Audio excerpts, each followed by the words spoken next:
button you would need to push. We are live. Thank you, Mr. Brubaker. I appreciate the assistance. All right, it looks like we're live. So good morning, everyone, and welcome to the May 5th, 2021 Leary Water Pollution Control Board meeting. I'll call the meeting to order at 8:32 a.m. And the roll call, Kevin Brubaker here. John Schneider. He's here. Daryl Farkas. Here. Barry Corzan. And then others that are present are Margaret O'Brien from the City Law Director's Office and Corey Henderson from IT. At this time, I'll entertain a motion to the approve of the minutes of the previous Water Patrol Control Board meeting. So moved. Moved by Mr. Corzan. Second.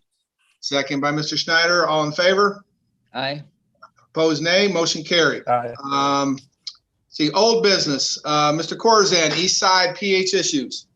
Yes, sir. Just to inform the board that we're continuing to track this pH issue on the east side. I've sent several charts from the SCADA screens here at the plant, and you can see from the May 3rd tracing, that is a relatively normal, that is a normal flow day. And if you look at the peaks, they're about 40 minutes apart. 40 to 60 minutes apart, and it varies throughout the day as far as amplitude, as far as how much is coming in and that.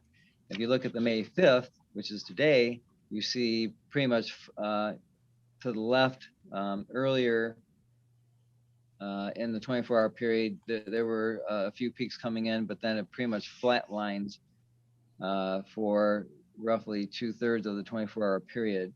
So that makes it very difficult to trace this back, when it does stuff like that, because you get so far back in the system and then it flatlines, meaning that it's no longer coming in. April 30th was a high flow day, and this was surprising. Number one, the fact that the amplitude or the amount of it or the effect of it was still being seen when we had 75 MGD of flow versus 5 MGD of flow coming in, but it kind of looks like the fingerprint of a lift station, because if you notice, the peaks are a lot closer together.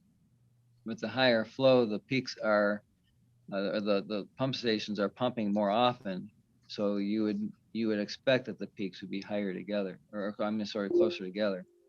But the fact that it was still raising the pH from like 7.4 to roughly 8.4, almost 1 pH unit, is pretty much mind blowing. So we're working on that.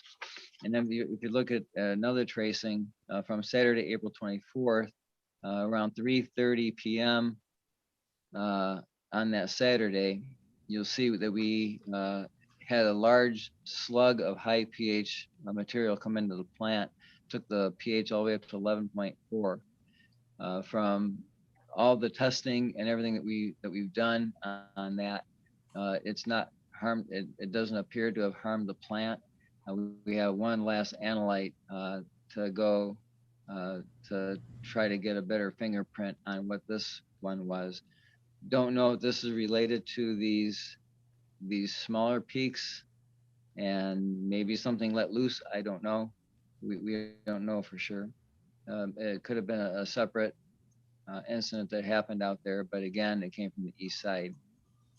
So we're continuing to track. We're putting a lot of work into looking at the lift stations, looking at the pump on, pump off cycles, and trying to correlate when we see the peaks going back out into the system with pH meters, again, trying to find it. When we get close to the source, we're expecting a pH of around 14 in order to take basically 3 million gallons per day of flow comes in on the east side and 3 million gallons per day comes in on the west side. It's pretty much 50-50. So whatever it is that is being discharged out there has to be a very high pH material to cause the pH of 3 million gallons per day of flow to jump up basically 1 pH unit.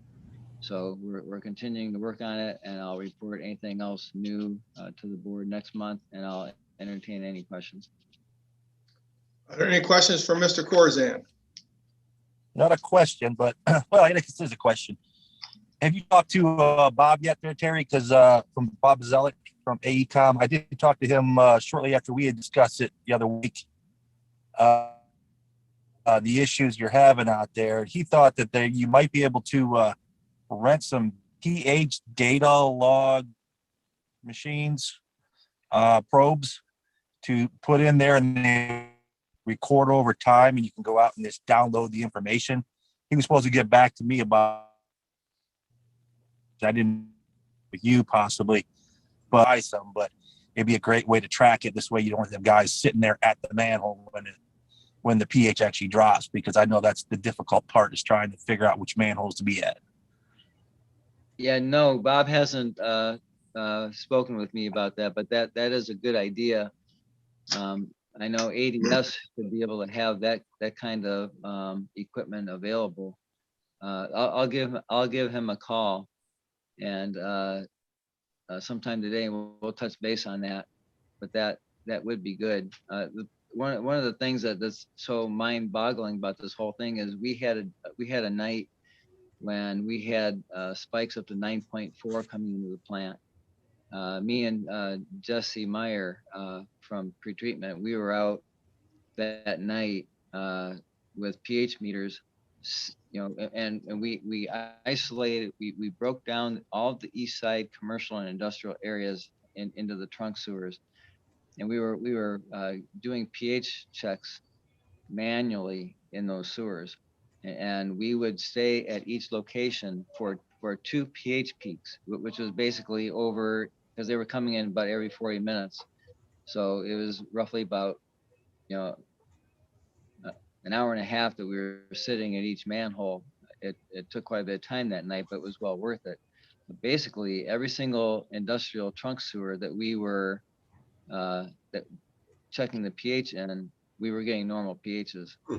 So we basically that night, even though it continued to come in throughout the whole duration, we pretty much ruled out the entire east side industrial area. So we started looking closer to the plant. So again, just shows you what kind of an enigma this is. It's almost like it's something in our backyard or something like that. But like I said, we'll continue working on it. I'll get with Bob on that, see what we can do. I'll have to have a sit down with him so that he can see the maps and everything that we've done so far. And maybe we can put together some kind of a scheme to do that. That's a good point. Thank you. Terry, and you may have said this in your scientific way of doing it that I didn't understand, but what kind of things would cause the pH go up? I mean, in layman's terms. Okay. Any type of a basic material you have on the pH scale, water has a pH of 7. Rain has a pH of 6.5 because rain's a little bit acidic. Acids will drop the pH down to like 4, 3, or 2, or even down to 1. So like hydrochloric acid, muriatic acid, things like that would drop the pH low. Your basic materials are things like hydroxides, like potassium hydroxide, ammonium hydroxide, sodium hydroxide, which is also known as caustic soda. And there's a number of industries that use caustic soda for pH adjustment. So this typically wouldn't fall into somebody coming from their backyard or a residential neighborhood. This has got to be, or lead to believe, some type of commercial issue potentially. That's correct. One would be looking at some type of a commercial industrial, because for this, I mean, we've been chasing this for 3 months now, often as it's come in, and for someone to have that for a residential or anything else short of a commercial or industrial, they'd have to have a tanker load. like say a 50% caustic soda solution sitting in their driveway or something like that. Gotcha. And- Okay, thank you. Yeah. Terry, do you have any kind of hunch of where it may be coming from? Any kind of guess? No, because we ruled everything out Huh.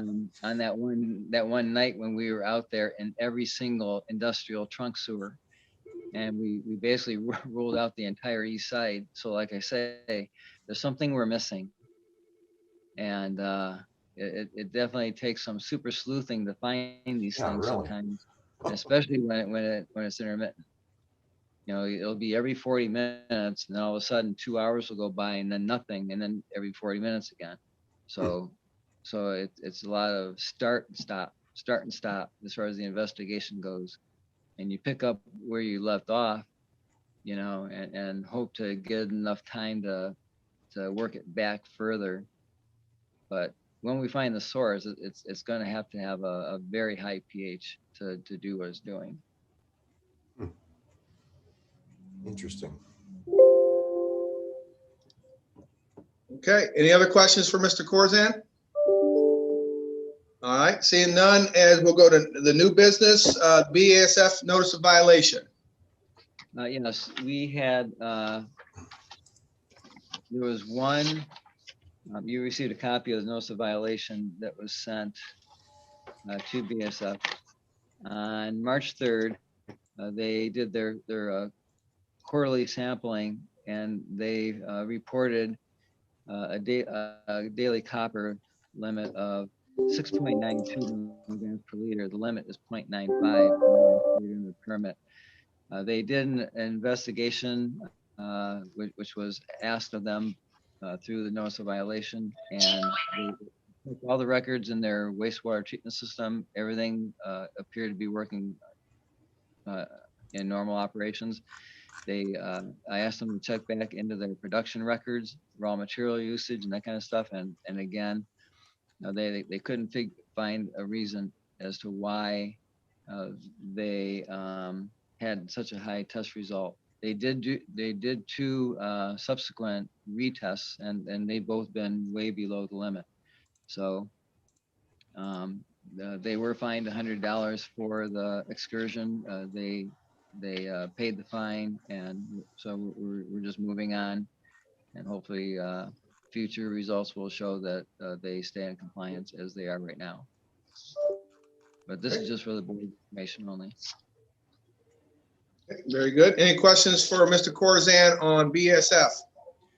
Yeah, Terry, how often do you have to go here and cite for this? Is this a reoccurring issue, or is this a one-off where once in a while you find it? No, it's been several years since we've had any excursions from BASF. Matter of fact, we haven't written a notice of violation for one of our industries for probably a couple of years now. I mean, everybody's been, and even when we do, they're just little hiccups. When you look at the complex nature of a place like a BASF or United Newspapers, or even an Illyria Plating, or any of our or Invacare, or any of our significant industrial users, you know, their systems are so complex, and you know they're dealing with treatment systems, you know, just like we do here, and it's not unusual for a rare hiccup to occur, you know, with these things, and they all do phenomenal jobs. So even when they have a hiccup, it's not something that's going to impact the plant here. Their record keeping and their maintenance of these systems are very good, and so we don't, you know, even with the hiccup, we don't see anything that's going to really impact the plant. Okay, very good. Any other questions? Thanks, Mr. Corzine. Other miscellaneous business, it shows none. Does anybody have anything that they would like to bring to the board this morning? Seeing no further business, I'll entertain a motion to adjourn. I'll make a motion. Moved by Mr. Farkas. Second by Mr. Schneider. All in favor? Aye. Aye. Opposed, nay. Motion carried. Meeting is adjourned. Thanks, everyone. Corey, if